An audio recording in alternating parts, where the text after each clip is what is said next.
So today we'll be going through the Technology Risk Management Guidelines and highlighting some relevant sections from the document. We'll be going through the sections that are most relevant to the field in which SSH works in, which is mainly around the core Unix, Linux infrastructure of financial institutions, managing privileged user access, encrypted channels, encrypted file transfers, other system processes, and auditing centralized control and management of all of these services. We'll be finally taking a look at Universal SSH Key Manager, which is our key management solution for SSH user keys used very pervasively in these financial institution environments. There's a number of supporting documents for download. For example, our white paper on the MAS TRM document, which contains most of the information and content of this presentation. So I do recommend that after the webinar is over, you go and download the white paper and use it as a reference guide when examining the requirements laid out by the MAS TRM. So like Phoebe mentioned, the TRM was released in its latest version this June, and it's basically a set of guidelines and best practice principles for defining a technology risk management framework for the financial institution IT environment, strengthening system security, and deploying strong authentication and encryption to protect the critical business data and customer data. Now, the guidelines are not legally binding as such, but they are used as the framework for risk assessment done by MAS on financial institutions operating in Singapore. So the MAS will be using the guidelines and will be measuring the degree of observance with the spirit of the guidelines and the intent of the guidelines when examining or doing the risk assessment of the institution environments. So the financial institutions that need to comply and follow the guidelines are faced with some challenges.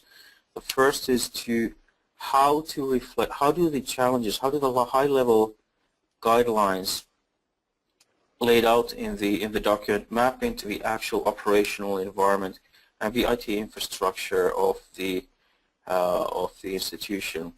So how to bridge this gap between high-level policy and the actual technologies, the system architectures that run the business processes of the institution on a daily basis, and how to implement the controls and processes and policies in this environment in a cost-effective manner which does not disrupt the business processes and operations of the institution. In order to plan this process, in order to plan the implementation and plan the processes, you also need to be able to discover and review the current state of compliance in the environment. So you have to be able to do certain inventories, auditing of the current practices and the current state of the environment in regards to the requirements laid out in the guidelines. Now I'll be going through some selected highlights from the guidelines. I will not go into each and every section. All of this content, like I mentioned, is available in the white paper. There's quite a lot of content on the slides. I will not be reading them out loud. I will be highlighting what's the relevant issue presented in each of the guideline sections as it relates to the core Unix, Linux infrastructure, in some parts also Windows and mainframe of the financial institution. And what are the kinds of controls and tools that you can take a look at in implementing the actual processes and the framework for responding and maintaining compliance with these requirements. So I will start out with section 4, which is the Technology Risk Management Framework. It's a very high-level set of requirements and kind of high-level sensible guidelines on basically the objectives for the risk management framework. And it starts out in section 4.1 by stating that the information system assets need to be adequately protected from unauthorized access and so forth. Very straightforward requirement. And this is usually in most environments taken care of with services such as SSH in Unix and Linux environments. SSH is a service and a platform for secure remote system access.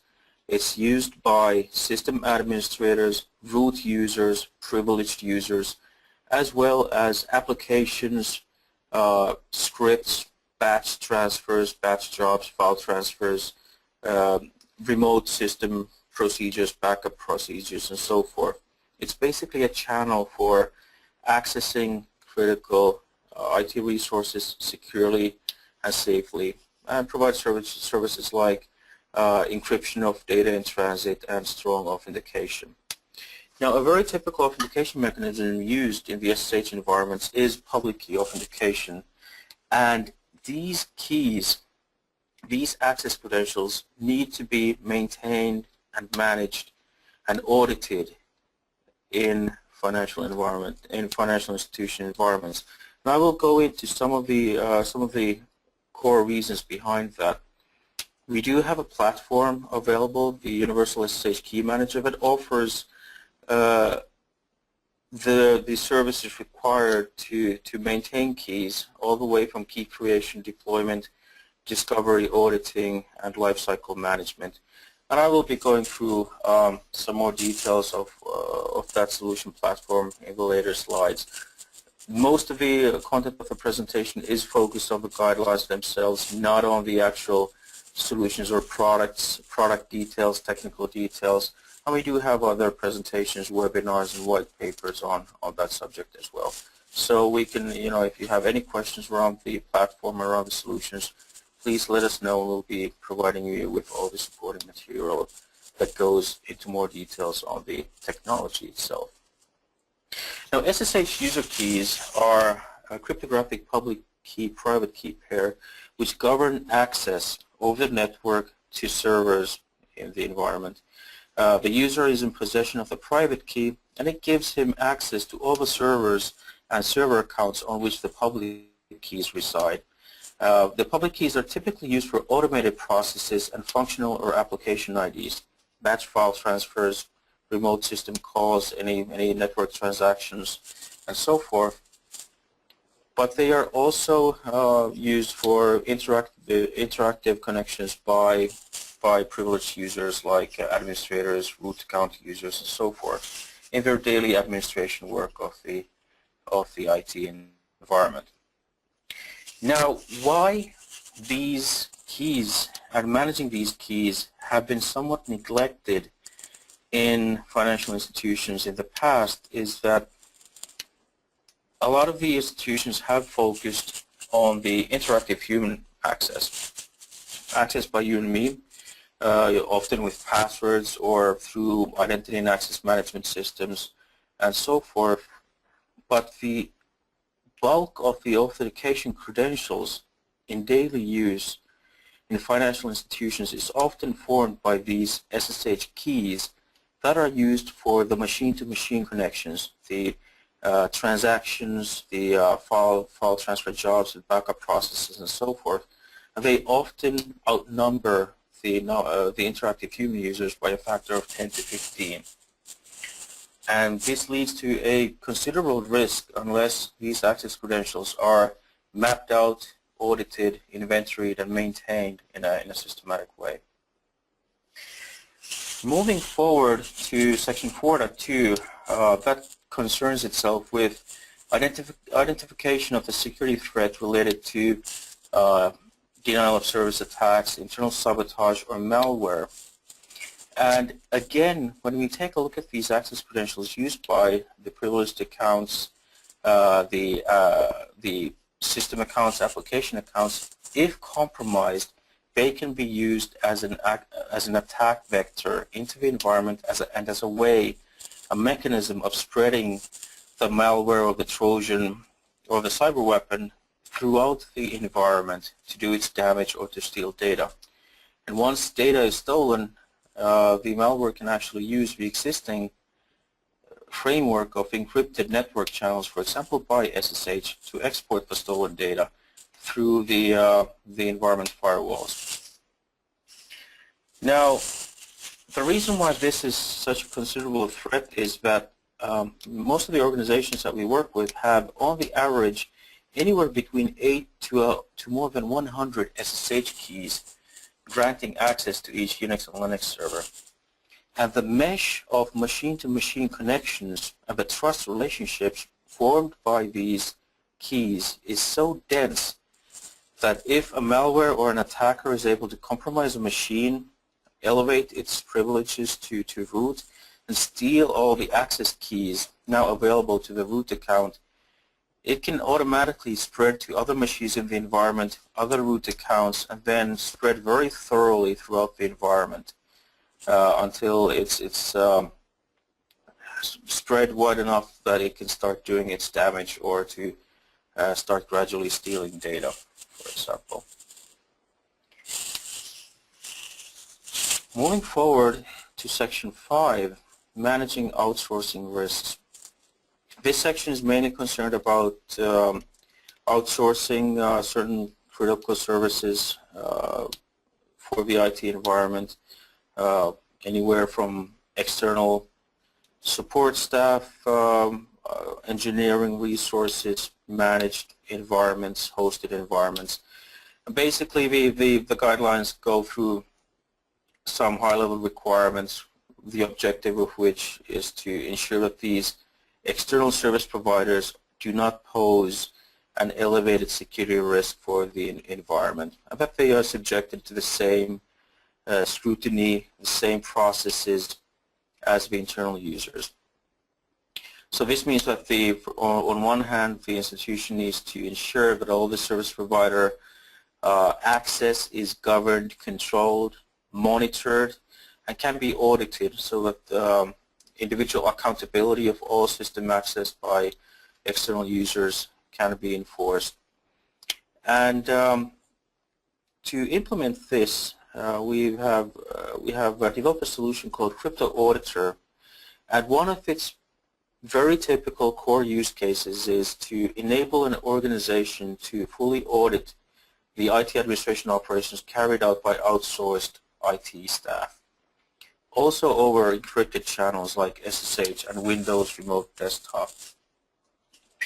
Now, the challenge here is that security mandates are telling organizations to encrypt more and more of the traffic internal to the environment, from the internal environment to external networks, access to cloud environments, managed services and so forth, partners, and external to internal, access by outsourced engineers, vendors, maintaining network equipment and such.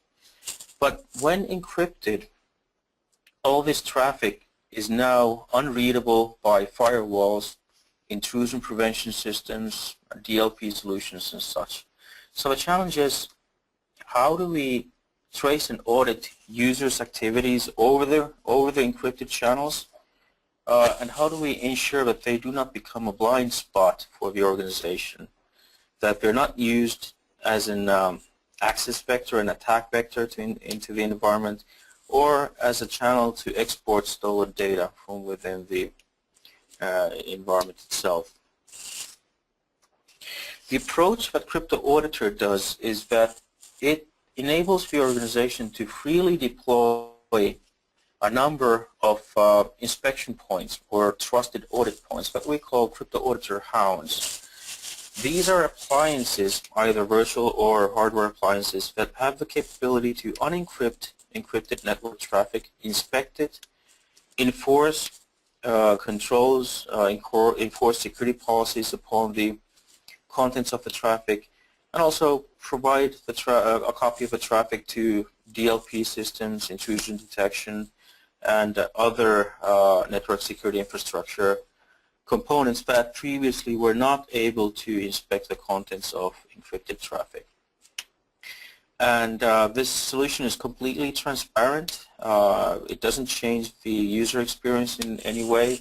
There's nothing to be installed on the workstations or on the server side.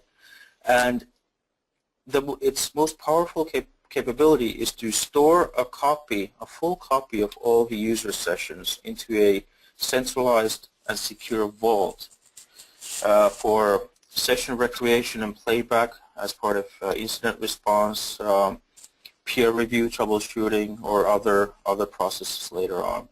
And this is a very powerful framework for ensuring full accountability for external vendor access, also through encrypted channels.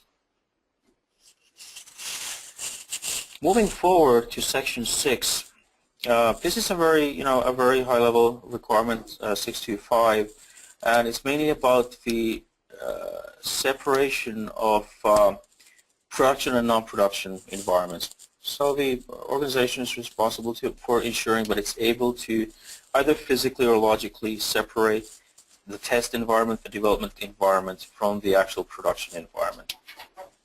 Now this seems like a very straightforward requirement on the surface, but we've seen many of the environments that we work with be quite challenged with implementation of this in practice due to the fact that all the administrators and power users are able to generate and deploy SSH key pairs freely throughout the environment.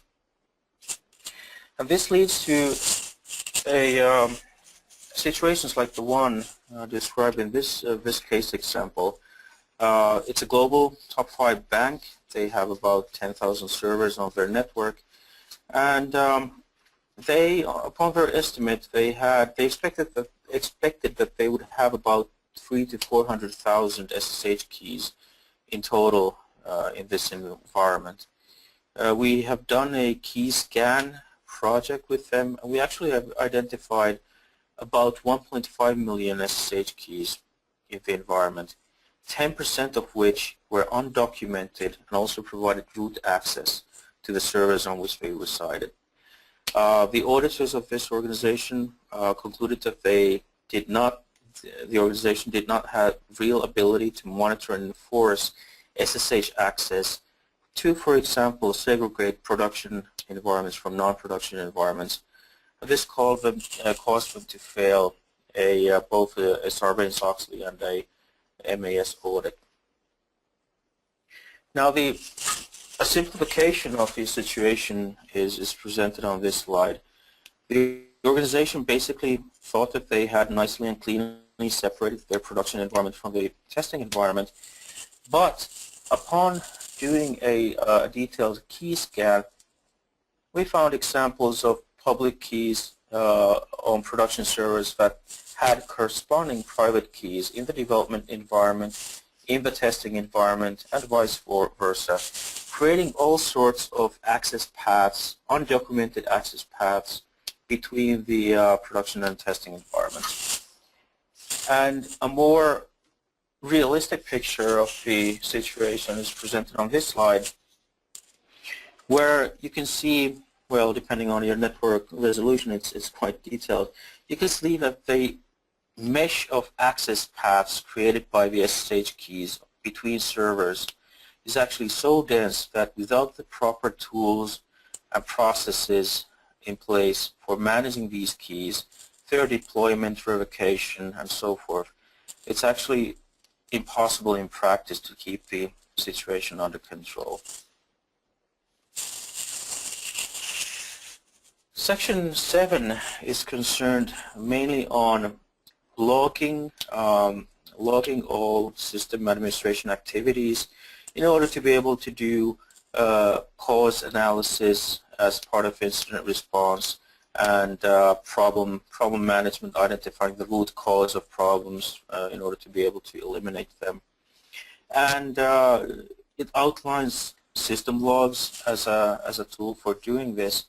Now what we've found is that system logs are actually quite challenging as an information source when you're trying to piece together under time pressure what actually happened during an incident. Logging facilities vary in detail levels. They sometimes give way too much detail and sometimes not enough detail.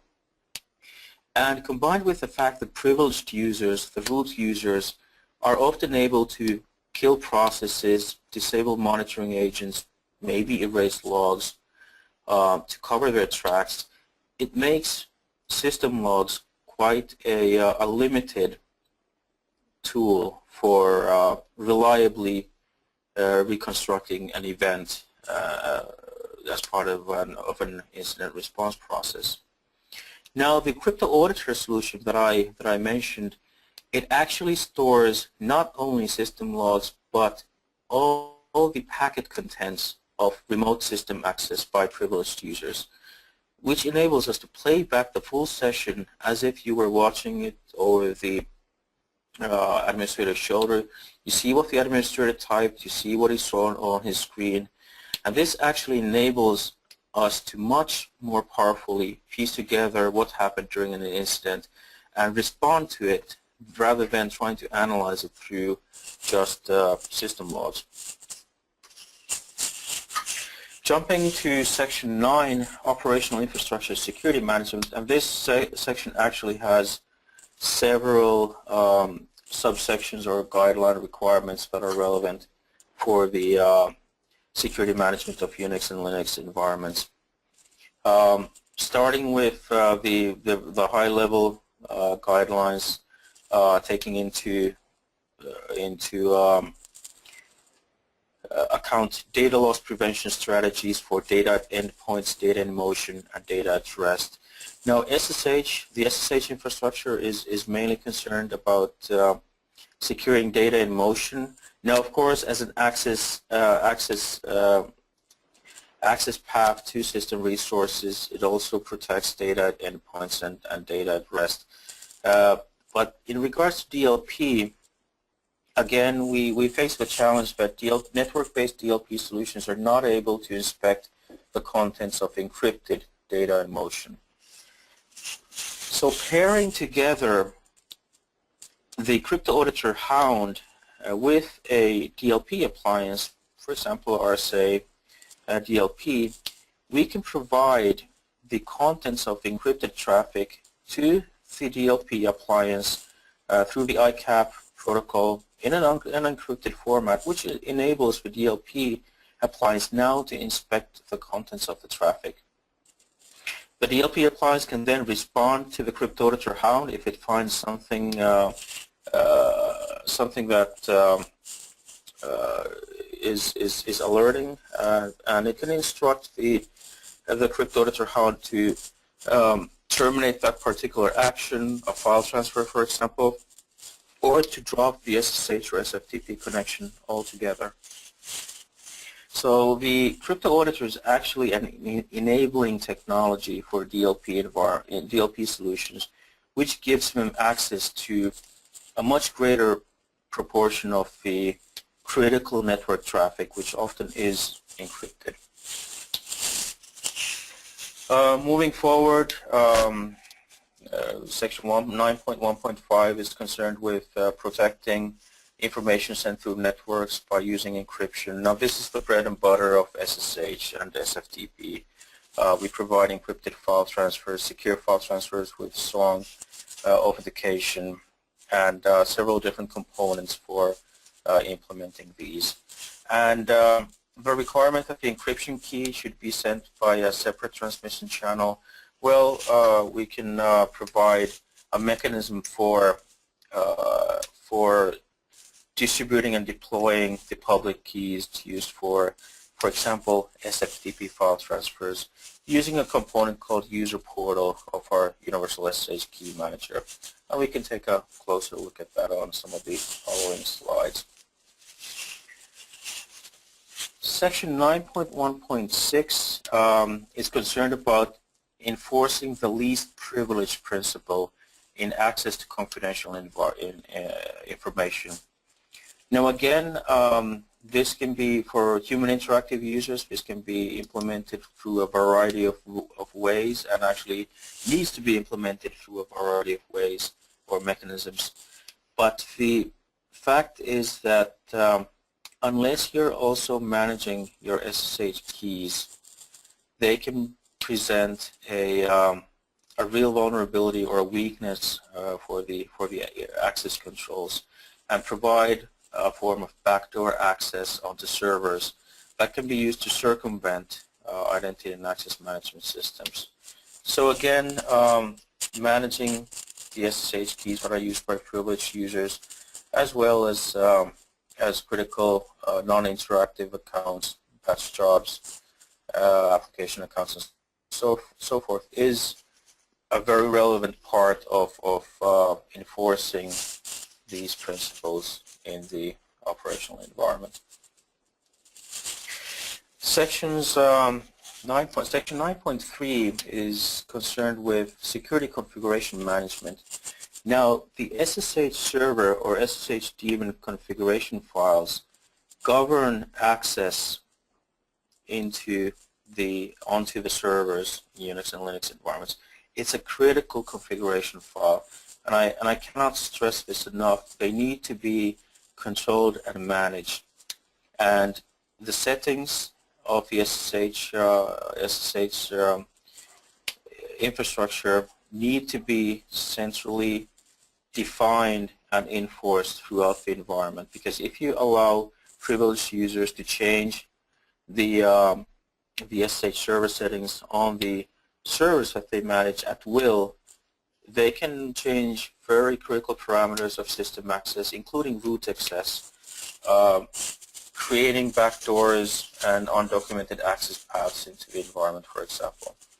Now, the Universal SSH Key Manager, as well as managing keys, it also presents or provides tools for centralized policy enforcement, configuration enforcement for the SSH environment, enabling you to define the SSH access configurations centrally, to deploy them into the environment, and also to be alerted if anyone changes from locally, after which you can either let the change stay in effect after verifying its whether it's an authorized change or not, or to override it with the centrally defined configuration. 9.4.2 related to vulnerability assessment and penetration testing. The institution is guided to deploy a combination of automated tools and manual techniques to do various assessments, vulnerability assessment scans, penetration test scans, and so forth. For the SSH environment, we can of course do these scans and reporting inventory as part of audits using the Universal SSH Key Manager platform. If your organization has not deployed it yet, we do provide a free tool called SSH Risk Assessor, which is a lightweight tool that can be used to do a key scan in your environment, and it gathers information from the environment in which it's run and provides an automated report giving you a key inventory and giving you an idea of the potential amount of risk presented by the SSH keys in your environment. It gives you details on key location, key quality characteristics, key age, key length, and for example, which keys give access to how many servers, how many accounts on those servers, a kind of reachability analysis telling you which keys in the environment are present the most risk if they are compromised, and so forth. So it gives you an idea of the scope of the issue in your environment related to SSH keys, and gives you some direction into remediating that situation by doing key cleanup and key management operations. Security monitoring 9.6 basically lays out high-level requirements for implementing monitoring systems and processes for monitoring the operations in the environment. Now, the combination of Crypto Auditor and Universal SSH Key Manager gives a variety of tools for monitoring privileged user access, monitoring access based on SSH keys, whether it's by interactive human users or by system accounts or applications. And again, related to the recommendation to use intrusion detection, IDS solutions are not able to inspect encrypted data in motion. So pairing Crypto Auditor with the IDS appliance enables it to also extend its inspection capabilities to the contents of encrypted traffic, like SSH, system administration access, or file transfers. The requirements related to real-time monitoring, again, both Crypto Auditor and Universal Key Manager give tools and reporting capabilities and alerting capabilities related to changes in some of the most critical controls in the environment. For example, unauthorized deployments of SSH access keys, as well as reporting and alerting based on execution of unauthorized or questionable commands, blacklisted commands, and so forth. So there's a quite good collection of very powerful monitoring, auditing, reporting tools that you can build using the SSH Key Manager as well as the Crypto Auditor solutions.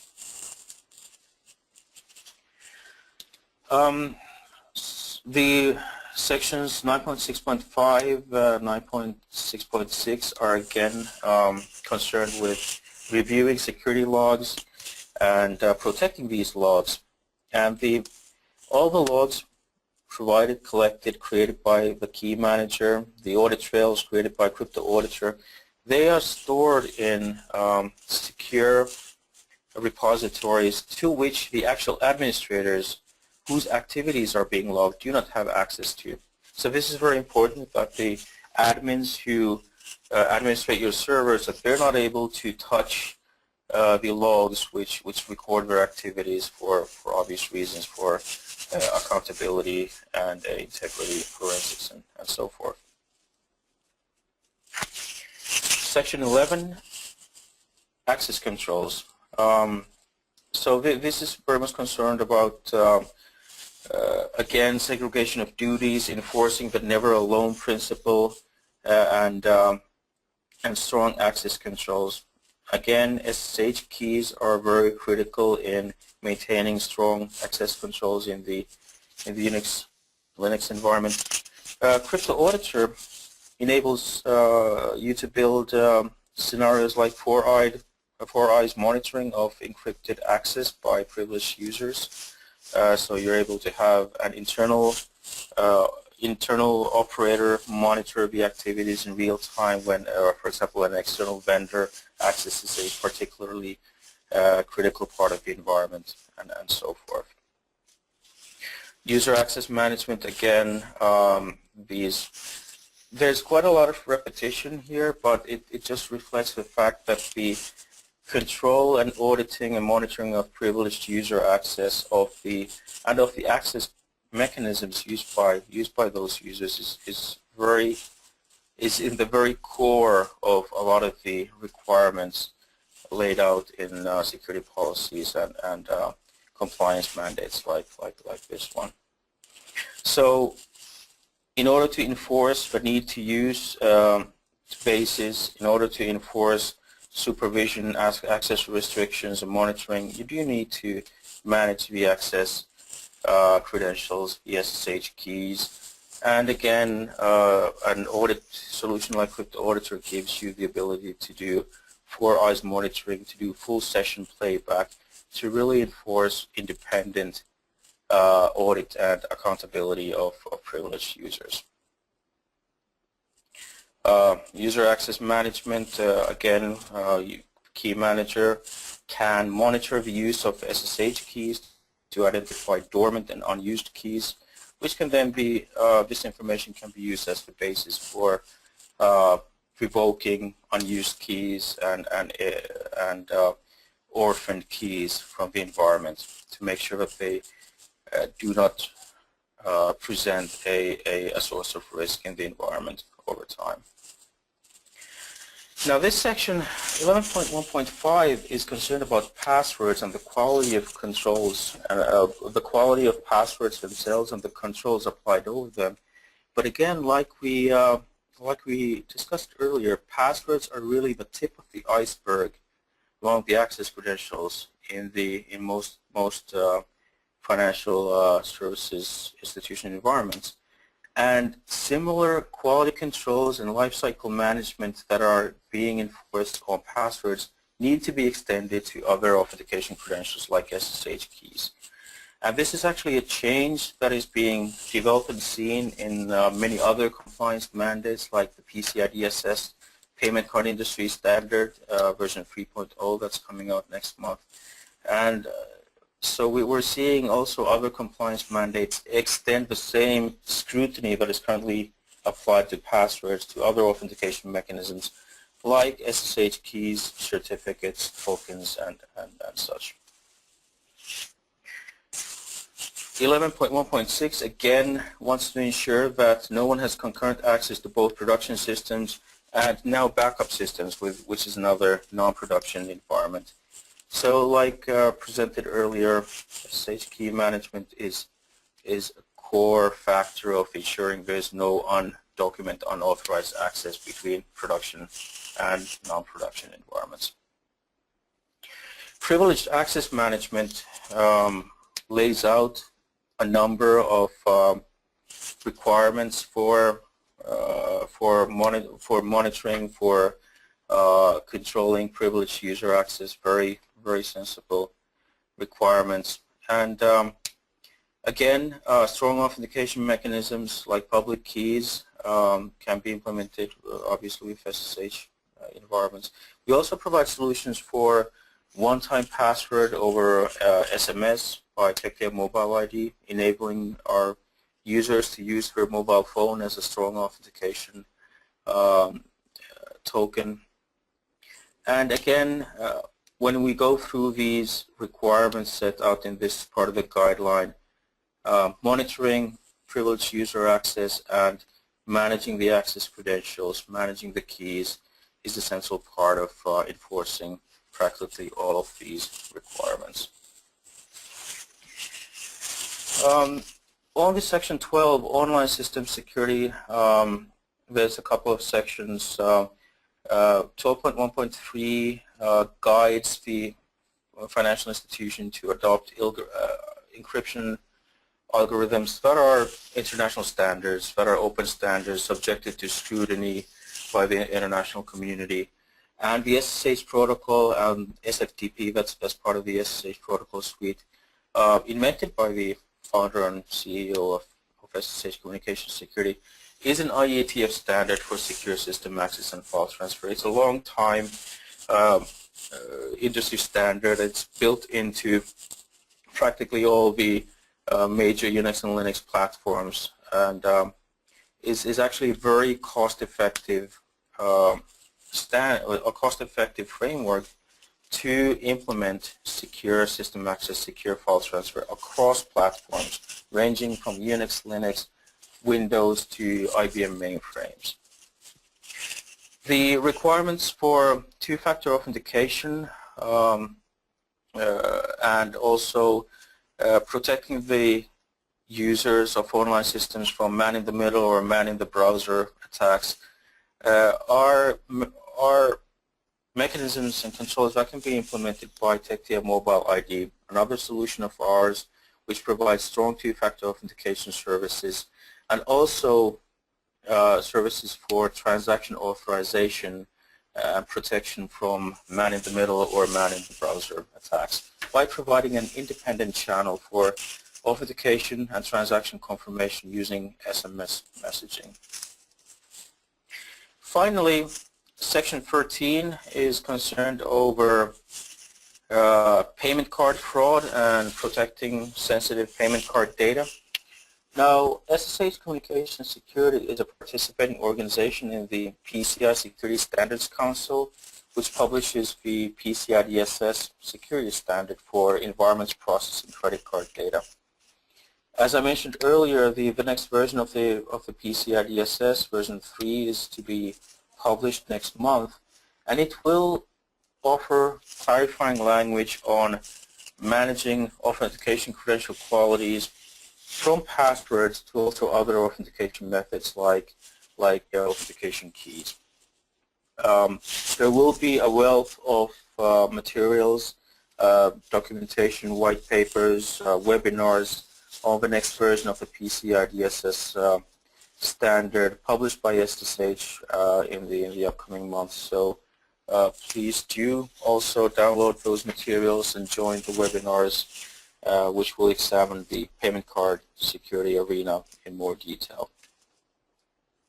Finally, there's a section on IT audits, and I won't go into the details there, but the centralized management and auditing solutions, SSH Key Manager, the Crypto Auditor, they basically provide inventory reporting auditing tools that are designed and geared towards the ability to effectively gather the data required by your auditors and to present it in concise reports as part of audit processes, to reduce the burden of actually gathering the data and being able to prove to your auditors that you know who's accessing data and how in your environment. The last section, I will examine the solution that's been mentioned over and over again in the presentation, Universal SSH Key Manager, over a couple of slides.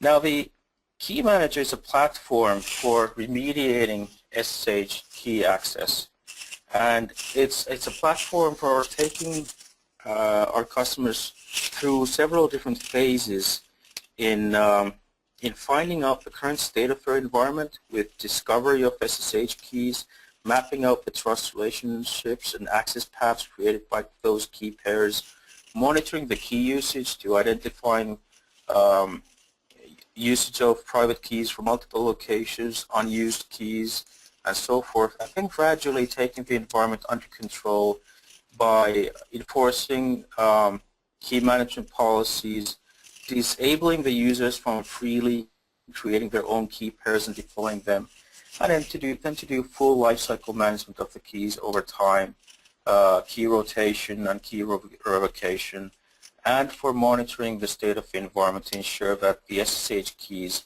are used as defined in the access policies and security policies of the organization. It's a solution that's based on a centralized key management database and provides key management backends that can be deployed in large enterprise environments for providing key operations like key information gathering, key discovery, key deployment, and also interfaces for users for requesting key-based access, uploading public keys, and for authorizing these key requests by operators and so forth. But there will be more webinars that are focused on this particular solution, going into all the details, the technical aspects, and so forth. So that's for reference. And we do have white papers available on this subject as well. The white papers relate to the contents of this presentation on the Technology Risk Management Guidelines by MAS of Singapore, as well as the related PCI DSS compliance requirements can be downloaded from our website. I do recommend you to go and download the white papers. They can be used as a checklist of things to consider when evaluating and planning the efforts related to complying and meeting with the MAS requirements. I have used up my time for today. I do encourage you to enter questions into the chat window. Unfortunately, we don't have time to answer them today, but we will record all of the questions and we will get back to you with the answers following the webinar. Our next webinar on SSH access mismanagement is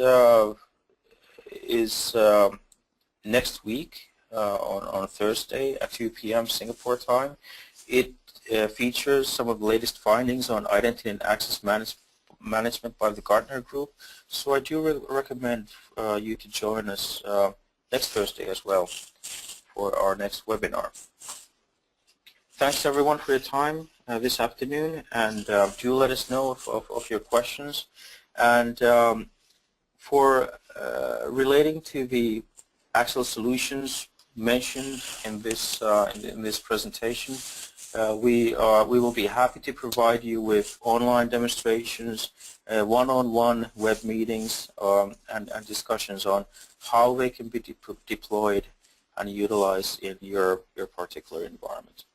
So again, thanks for joining us, and that concludes my presentation for today.